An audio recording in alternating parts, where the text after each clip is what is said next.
notre réorganisation qui a eu lieu pendant près de 18 mois, on a un peu lancé tous nos projets en même temps. On s'est dit, il faut qu'on se rapproche de la population locale parce qu'on est bien situé sur la côte, on est ouvert à l'année. Il y a une demande, il y a un intérêt de la part des gens de consommer la culture locale. Donc, puis en même temps, on s'est dit, on a envie de créer, de devenir plus dynamique, donc de créer des activités justement pour ces gens-là. Donc, dans la dernière année, 2015-2016, on a un peu lancé tout ça en même temps. On s'est dit, on va voir si ça fonctionne. C'était un peu un projet pilote. Donc, on avait offert des activités un peu, une par mois à peu près l'année passée et ça a vraiment très bien répondu. Les gens étaient enthousiastes, étaient positifs, les commentaires étaient géniaux aussi. Donc, c'est ça. Donc là, on s'est dit, c'est vraiment notre voie d'avenir. Voilà. Puis, dans la même foulée, on a changé de nom pour Aux Trois Couvents. On voulait que ça devienne, ça reflète un peu le dynamisme qu'on essaye d'instaurer dans l'organisation. Donc, c'est ça. Ça a été tout dans cette foulée-là, finalement. Et la programmation de l'an dernier était un peu... On expérimentait des choses, c'est ce que vous avez dit en conférence de presse. Exactement. En fait, on a pris des thématiques différentes, des médiums différents aussi. On avait quand même essayé des séances de cinéma, des conférences et tout ça, mais c'était de l'inconnu finalement.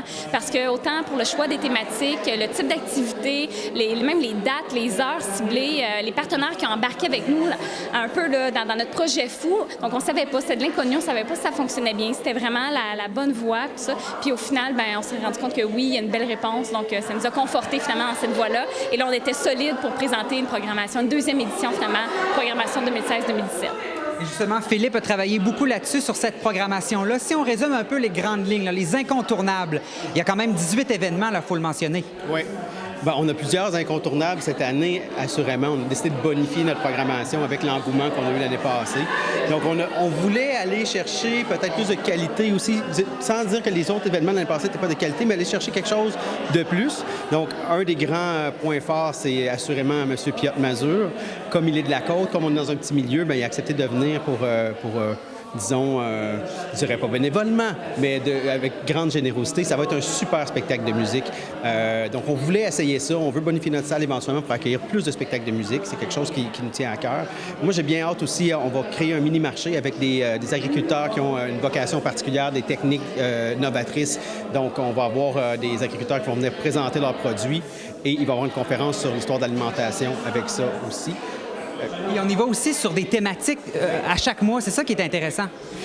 En fait, on touche plusieurs choses. On a fait un brainstorming, on a fait comment on dit ça, une tempête d'idées. Oui. Une tempête d'idées pour pouvoir voir comment on peut explorer différents thèmes, différentes thématiques,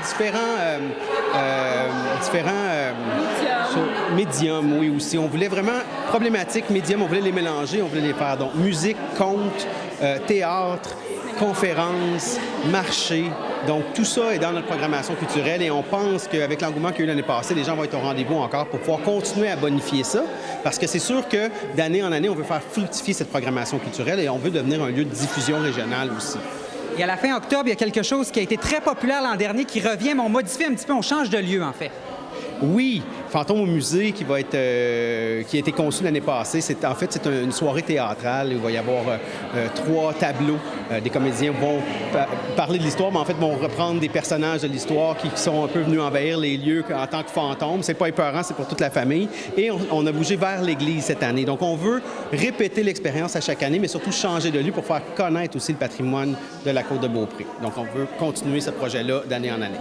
Et il y a même des athlètes, parce qu'il faut le souligner quand même, des athlètes de la région qui vont venir ici en conférence, une espèce de conférence-discussion. Oui, fait coup de cœur. C'est dur à choisir les coups de cœur. Ça, c'est vraiment super. Ça prouve aussi qu'on bonifie notre programmation. C'est une belle collaboration déjà qu'on a avec le Mont-Saint-Anne pour l'exposition sur le patrimoine sportif et le rôle du Mont-Saint-Anne dans le développement de l'athlète de pointe. Avec cette exposition-là, va venir une conférence entrevue, en fait, qu'on va animer avec Pierre Harvey et Pierre-Alexandre Rousseau, 2 Olympiens qui ont marqué le sport sur la côte, mais le sport canadien aussi. Donc ça, c'est vraiment une activité qui va plaire à beaucoup de gens. Certainement. Et bon, les activités, c'est ouvert, on s'entend, c'est familial, mais il y en a des plus spécifiques. Et Jérémy, vous avez été responsable de ça. Donc, parlez-moi un petit peu là, de qu'est-ce qu'on pourra avoir comme activité familiale, surtout les dimanches, je pense. Oui, absolument. Donc, c'est nouveau de vraiment cette année, les activités familiales qui se passent un dimanche par mois de 13h à 17h. Le tout qui est entièrement gratuit pour les familles ici, la Côte-de-Beaupré. Et même si vous êtes de la région de Québec, pas d'inquiétude, on vous a ici à bras ouverts. C'est sûr que chaque mois, c'est quelque chose de toujours différent, qui est toujours en lien avec la manipulation et la création. On voulait vraiment mettre l'accent sur la créativité des enfants, vraiment tout laisser ça sortir avec les enfants et vraiment à aider à développer leur pensée et tout, soit de l'art, de la construction.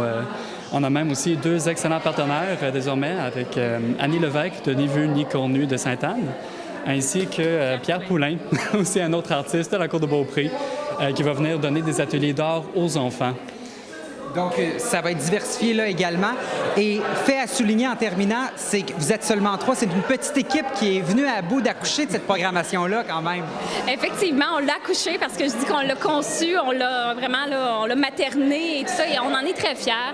C'est un produit qui vient vraiment de l'interne, de nous, de cette petite équipe-là. Donc, on a travaillé très fort avec tout notre cœur, puis on y croyait en ce projet-là, donc on s'est dit, on y va avec nos moyens, nos efforts, nos ressources. Donc, oui, on est très fiers de ce bel accouchement de programmation culturelle. Et si je peux me permettre de ça aussi, oui, on travaille fort sur nos activités, mais les gens sont au rendez-vous, les partenaires sont au rendez-vous aussi. On approche des gens, il y a un engouement sur la côte, il y a quelque chose qui se passe sur la côte en ce moment. Les gens d'affaires, les milieux culturels, les milieux artistiques, tous les milieux se mettent ensemble pour faire valoir la côte de Beaupré et les gens travaillent ensemble. C'est ça qui est important. Puis en ce moment, on récolte les fruits de cette collaboration-là parce que quand on approche les gens, ils répondent positivement. Donc oui, on travaille fort, mais notre tâche est facilitée par l'accueil et la réceptivité de ces gens-là, puis ce qu'ils nous offrent aussi de leur temps, de leur...